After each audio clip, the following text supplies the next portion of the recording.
Are you ready? యేసయ్యా నీ కార్యములు ఆశ్చర్యములు.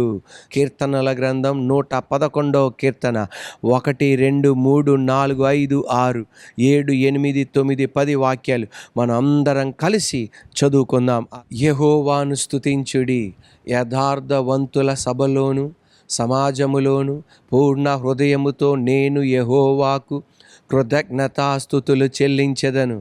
యెహోవా క్రియలు గొప్పవి, వాటి యందు ఇష్టము గలవారందరూ వాటిని విచారించెదరు. ఆయన కార్యము మహిమ ప్రభావములు గలది, ఆయన నీతి నిత్యము నిలకడగా నుండును. ఆయన తన ఆశ్చర్య కార్యములకు జ్ఞాపకార్థ సూచనను నియమించి ఉన్నాడు.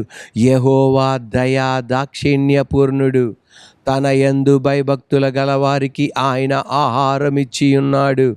ఆయన నిత్యము తన నిబంధన జ్ఞాపకము చేసుకొనును. ఆయన తన ప్రజలకు అన్యజనుల స్వాస్యము అప్పగించి ఉన్నాడు. Praise the lord. తన క్రియల మహత్యమును వారికి వెల్లడి చేసి ఉన్నాడు. ఆయన చేతి కార్యములు సత్యమైనవి, న్యాయమైనవి. ఆయన శాసనముల అన్నియు నమ్మకమైనవి. అవి శాశ్వతముగా స్థాపింపబడి ఉన్నవి. సత్యముతోను యథార్థతోను అవి చేయబడి ఉన్నవి. ఆయన తన ప్రజలకు విమోచనము కలుగజేయువాడు. తన నిబంధన ఆయన నిత్యముగా నిర్ణయించువాడు. ఆయన నామము పరిశుద్ధమైనది, పూజింపదగినది. హల్లెలూయా. యెహోవా యందలి భయము జ్ఞానమునకు మూలము. ఆయన శాసనములు అనుసరించు వారందరూ మంచి వివేకము గలవారు. ఆయనకు నిత్యము స్తోత్రము కలుగుచున్నది. ఇక్కడ కీర్తనాకారుడు అంటున్నాడు, కీర్తనల గ్రంథం 111:2లో యెహోవా కార్యములు గొప్పవి, వాటి యందు ఇష్టపడు వారు వాటిని విచారించుదురు. ఈ మాటకి అర్థం ఏంటంటే విచారిస్తారు. ఎప్పుడు మనం విచారిస్తాం? క్వైరీ చేస్తాం, ఎన్క్వైరీ చేస్తాం. రైల్వే స్టేషన్కి వెళ్తాం, బస్ స్టేషన్కి వెళ్తాం, ఎయిర్పోర్ట్కి వెళ్తాం. ఎయిర్పోర్ట్కి వెళ్తున్నప్పుడు ఎన్క్వైరీ బూత్ ఉంటుంది, అక్కడికి వెళ్తాం. ఎందుకు మనం అక్కడికి వెళ్ళి విచారిస్తాం? విచారణ కేంద్రం అని ఉంటుంది. ఎందుకు మనం విచారిస్తాం? ఎందుకు విచారిస్తామంటే ఈ బస్సు ఎక్కడికి వెళ్తుందండి, నేను కూడా అక్కడికి వెళ్ళాలి, అందువలన విచారిస్తాం, ఎన్క్వైరీ చేస్తాం. రైల్వే స్టేషన్కి వెళ్తాం. రైల్వే స్టేషన్కి వెళ్ళి అక్కడ ఏమీ అర్థం కాకపోతే అక్కడ ఎన్క్వైరీ బూత్ ఉంటుంది. అక్కడికి వెళ్ళి, ఏమండి ఈ ట్రైన్ ఎక్కడికి వెళ్తుంది, ఎందువలన నువ్వు కూడా అక్కడికి వెళ్ళాలి గనక ఎయిర్పోర్ట్కి వెళ్ళి ఎన్క్వైరీ విచారణ కేంద్రం ఉంటుంది, అక్కడికి వెళ్ళి విచారిస్తాం. ఎందుకు తెలుసా? నువ్వు కూడా ఆ ఫ్లైట్కి ఆ ప్రాంతానికి నువ్వు వెళ్ళాలి గనక విచారిస్తాం. ఎందుకని? నీకు ఒక గమ్యం ఉంది, వాళ్ళు వెళ్ళినట్టు కూడా నేను కూడా వెళ్ళాలి అన్న ఆశ ఉంది గనక విచారిస్తాం. కొంతమంది ఉంటారు సరదాగా ఎగతాళి కోసం చేస్తుంటారు. అక్కడ ఉన్న ఆ సార్ని ఏడిపించాలని, ఆ మేడంని ఏడిపించాలని, తద్వారా వాళ్ళు ఇష్టం ఉండి కాదు, ఏదో ఎగతాళి కోసం. కానీ ఇక్కడ భక్తుడు చెప్పేది, యెహోవా కార్యములు గొప్పవి, యెహోవా క్రియలు గొప్పవి, వాటి యందు ఇష్టపడువారు విచారిస్తారు. నిజంగా నీకు కూడా ఆశ ఉందా? దేవుడు వారిని ఆశీర్వదించాడు, దేవుడు వారిని హెచ్చించాడు. నాలాగే వాళ్ళకు కూడా లోపాలు ఉన్నాయి, నాలాగే వాళ్ళకు కూడా బలహీనతలు ఉన్నాయి. నేను ఏ కార్యం గుండా వెళ్ళాను, వాళ్ళు కూడా అలా వెళ్ళారు. కానీ వారు ఆ స్థితికి రావడానికి గల కారణం ఏంటి? వారు హెచ్చింపబడడానికి గల కారణం ఏంటి? వాళ్ళు దీంపబడడానికి గల కారణం ఏంటి అని నువ్వు కూడా విచారించడానికి రెడీ అయితే వారిని ఆశీర్వదించిన దేవుడు నిన్ను కూడా ఆశీర్వదించగలడు. వారిని హెచ్చించగలిగిన దేవుడు నిన్ను కూడా హెచ్చించగలడు. వారిని విడుదలపరచగలిగిన దేవుడు నిన్ను కూడా ఆయన విడుదలపరచగలిగిన వాడు. Praise the lord. హల్లెలూయా. దేవుని బిడ్డలారా, యేసయ్య కార్యములు ఆశ్చర్య కార్యములు. ఆయన గుడ్డివారికి చూపునిచ్చాడు, మూగవారికి మాటలనిచ్చాడు, చనిపోయిన వాళ్ళని తిరిగి లేపాడు. ఆయన ప్రసంగాలలో అనేక కోకొల్ల మంది విడుదల పొందారు, అనేక మంది దెయ్యము పట్టిన వాళ్ళని విడుదల పరిచాడు. అటువంటిది జక్కయ్య అన్న వ్యక్తి ఒక ట్యాక్స్ కలెక్టర్, పన్నులు వసూలు చేసేవాడు. యేసయ్య కార్యములు గొప్పవి, యేసయ్య కార్యములందు ఈయనకి ఇష్టము కలిగింది. వాటిని విచారించడానికి ఏం చేశాడు తెలుసా? జక్కయ్య మేడు చెట్టెక్కి కూర్చున్నాడు. తద్వారా యేసయ్యకి అర్థమైంది, నేను చేసే కార్యములు గొప్పవని ఆయన గుర్తెరిగాడు. ఆయన విచారిస్తున్నాడు, అసలు ఏంటిది ఆయనలో ఉన్న శక్తి, అసలు ఏంటిది ప్రజలు ఇలా విడుదలపరచడానికి.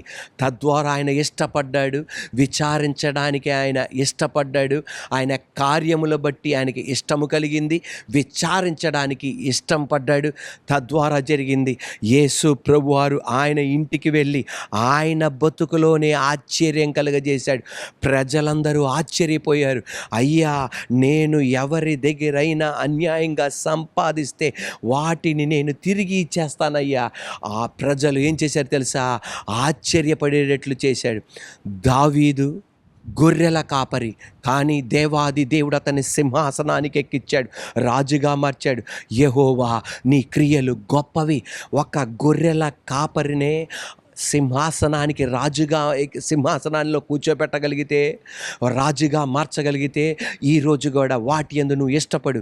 తండ్రి, ఒక గొర్రెల కాపరినే నువ్వు సింహాసనానికి తీసుకెళ్ళగలిగితే, తండ్రి, నా జీవితంలో నువ్వు కూడా మార్చగలవయ్యా, నా స్థితికి నువ్వు మార్పు దయచేయగలవయ్యా. నువ్వు వాటి యందు ఇష్టపడి వాటిని విచారించు. అనేక మంది విచారణ కేంద్రానికి వెళ్ళి ఆ సార్ని ఎగతాళి చేయడానికి, ఆట పట్టించడానికి వ్యత్యాసమైన కార్యాలు చేస్తుంటారు. అటువంటిది నువ్వు కాకుండా నిజంగా నువ్వు ఇష్టపడుతున్నావా? ఆ కార్యాలను బట్టి నీకు ఆశ కలిగి ఉందా? దేవుని వైపు తిరుగు. నీకు కూడా కార్యములు చేయగలిగిన వాడు. యాకోబు మోసగాడు, కానీ అతన్ని దేవుడు ఆశీర్వదించాడు. ఒక దేశం పేరు, ఆయన పేరును దేవుడు ఆ దేశానికి పెట్టించాడు. ఆయన కార్యములు గొప్పవి, వాటి యందు ఇష్టపడి వారు విచారిస్తారు. ఒక మోసగాడిని ఇంతగా హెచ్చించగలిగితే నన్నెందుకు దేవుడు హెచ్చించలేడు అన్న ఒక రోషం ఒక భక్తుడికి కలిగింది. ఆయన ఎవరు తెలుసా? ఎబ్బేజు అన్న భక్తుడు, అమ్మ చేత శపింపబడినవాడు. ఎబ్బేజు వేదనాపుత్రుడు. నువ్విక శపింపబడిన వాడురా అని అమ్మ శపించేసింది. కానీ ఆయన ఏం చేశాడు తెలుసా? యెహోవా కార్యములు గొప్పవి. ఎబ్బేజు జ్ఞాపకం చేసుకున్నాడు. యాకోబు మోసగాడు, కానీ దేవుడి తను ఎంతగా హెచ్చించగలిగితే ఆ కార్యములు బట్టి ఇష్టపడ్డాడు, దేవుని విచారించాడు. అయ్యా, నన్ను కూడా ఆశీర్వదించు. You should bless me indeed. నిశ్చయంగా నువ్వు నన్ను ఆశీర్వదించాలి. తద్వారా దేవుడు ఏం చేశాడు తెలుసా? విచారించాడు, ఆయన కార్యములు బట్టి ఇష్టపడ్డాడు. తద్వారా ఆయన్ని కూడా దేవుడు హెచ్చించి ఆశీర్వదించగలిగాడు. హన్నా పిల్లలు లేరు, ఇక పిల్లల పుట్ర అన్నారు. తోటి కోడలైతే పొడిసి సూటి పోటి మాటలతో ఇక పిల్లల పుట్ర అన్నారు. కానీ ఆమె దేవుని వైపు తిరిగింది. పిల్లలు పుట్టరు ఈమెకి అనుకున్న తల్లికి దేవాది దేవుడు ఎవరినిచ్చాడు తెలుసా? సౌమ్యుల్నిచ్చాడు. అంత మట్టికే కాదు, మరలా ఇంకొక 5గురిని దేవుడు అనుగ్రహించాడు. యెహోవా కార్యములు గొప్పవి, వాటి యందు ఇష్టపడు వారు వాటిని విచారిస్తారు. అలాగే మన మందిరములో ఒక తల్లి, ఒక భార్య భర్తలు, యెహోవా కార్యములు గొప్పవి, వాటి యందు ఇష్టపడు వారు వాటిని విచారిస్తారు. వారికి కూడా 20 సంవత్సరాలైంది వివాహమై, పిల్లలు లేరు, ఇక పిల్లలు పుట్టరు అన్నారు. కానీ ఆ కార్యములు బట్టి ఇష్టపడ్డారు, దేవుణ్ణి విచారించారు. అయ్యా, వారికి ఇవ్వగలిగితే నాకు కూడా ఇవ్వగలవు అని సర్వశక్తి గల దేవుడు జ్ఞాపకం చేసుకొని 20 సంవత్సరాల తర్వాత దేవాది దేవుడు వారికి కవల పిల్లలనిచ్చారు, 2 మగ పిల్లలనిచ్చారు. అది కూడా ఈ లాక్డౌన్కు ముందల జరిగిన 2020 సంవత్సరములు జరిగిన అద్భుతమైన సంఘటన. యెహోవా కార్యములు గొప్పవి, వాటి యందు ఇష్టపడు వారు వాటిని విచారిస్తారు. Praise the lord. ఈ రోజున అందరూ విచారిస్తారు, ఎగతాళి కోసం, విమర్శన చేయడానికి, ఏదేదో చేయడానికి. ఆ టైపులో ఉండకుండా దేవుని కార్యాల పట్ల ఇష్టపడు, వాటి యందు విచారించు, దేవుడి కార్యం చేస్తాడు. తండ్రి ఆ కుటుంబంలో ఆ బిడ్డను రక్షించగలిగితే, తండ్రి ఆ కుటుంబంలో ఆ కుమార్తెను రక్షించగలిగితే, తండ్రి ఆ కుటుంబాన్ని నువ్వు ఆశీర్వదించగలిగితే, తండ్రి ఈ రోజున ఆ కార్యాలు బట్టి నువ్వు ఇష్టపడి నువ్వు వాటిని విచారించు. దేవుడు నీ ఇంట్లో కూడా ఆ కార్యములు చేయడానికి ఆయన ఇష్టపడుతున్నాడు. కీర్తనలు 111వ కీర్తన 10 వాక్యాలు ఉన్నాయి. వేద పండితులు ఈ కీర్తనల 110ని 4 భాగాలుగా విభజించారు. మొదటిది కీర్తనలు 111 1వ వాక్యం, యెహోవాను స్తుతించుడి, యథార్థవంతుల సభలోను సమాజములోను పూర్ణ హృదయముతో నేను యెహోవాకు కృతజ్ఞతాస్తుతులు చెల్లించేదను. 2వ వాక్యం కీర్తన 111 2వ వాక్యం, యెహోవా క్రియలు గొప్పవి, వాటి యందు ఇష్టము గలవారందరూ వాటిని విచారించుదురు. కీర్తనలు 111 4 భాగాలుగా విభజించబడుతున్నాయి. కీర్తన 111 1 అది ఏంటంటే యెహోవాకు కృతజ్ఞతలు తెలియపరచండి. కీర్తన 111 2 3 4 వాక్యాలు ఏంటంటే యెహోవా చేశాడు అద్భుత కార్యాలు, దాన్ని బట్టి ఆయనకి కృతజ్ఞతలు తెలియపరచండి. మరలా కీర్తనలో 111 5 6 7 8 9 వాక్యాలు ఏంటంటే ఆయన ఇంకా మన కొరకు గొప్ప కార్యాలు క్రియలు చేయగలడు, దాన్ని బట్టి ఆయనకి కృతజ్ఞతలు తెలియపరచండి. కీర్తనల గ్రంథం 111 10వ వాక్యం, ఆయన జ్ఞానం ఇవ్వగలడు, ఆయనకు కృతజ్ఞతలు తెలియపరచండి. ఈ కీర్తనలో మాటి మాటికి అక్కడ చెప్తున్న మాటకి అర్థం ఏంటంటే కృతజ్ఞతలు తెలియపరచండి, కృతజ్ఞతలు తెలియపరచండి, కృతజ్ఞతలు తెలియపరచండి, కృతజ్ఞతలు తెలియపరచండి. అనేక మంది కృతజ్ఞతలు వారి మనస్సులో దాచుకుంటారు, కానీ ఆ వ్యక్తికి వ్యక్తం చేయలేరు. అలాగే అనేక మంది దేవుడు చేసిన వాటిని ఆ కృతజ్ఞతలు మనస్సులో ఉంచుకుంటారు, అది వ్యక్తం చేయలేరు. కానీ అనేక మంది వ్యక్తం చేయగలరు. ఎందుకు తెలుసా అలా వ్యక్తం చేసేది? ఆ పరిస్థితి నుండి వాళ్ళు బయటికి రాలేరు. తద్వారా వారు ఏం చేస్తారంటే ప్రజలు ఏమనుకున్నా పర్వాలా చేతులు ఎత్తటమో మోకాలు ఉంచటమో ఏదో ఒకటి చేసి దేవునికి కృతజ్ఞతలు తెలియపరుస్తారు. ఒక దైవజనుడు సాక్ష్యం చెప్తున్నాడు. అది ఏంటంటే ఆయన తన భార్య 4 పిల్లలు ఓడలో వెళ్తున్నారంట. ఓడలో వెళ్ళి ఆ ఓడరేవు నుండి కొన్ని కిలోమీటర్లు కొన్ని మైళ్ళు దూరమే వెళ్ళారంట.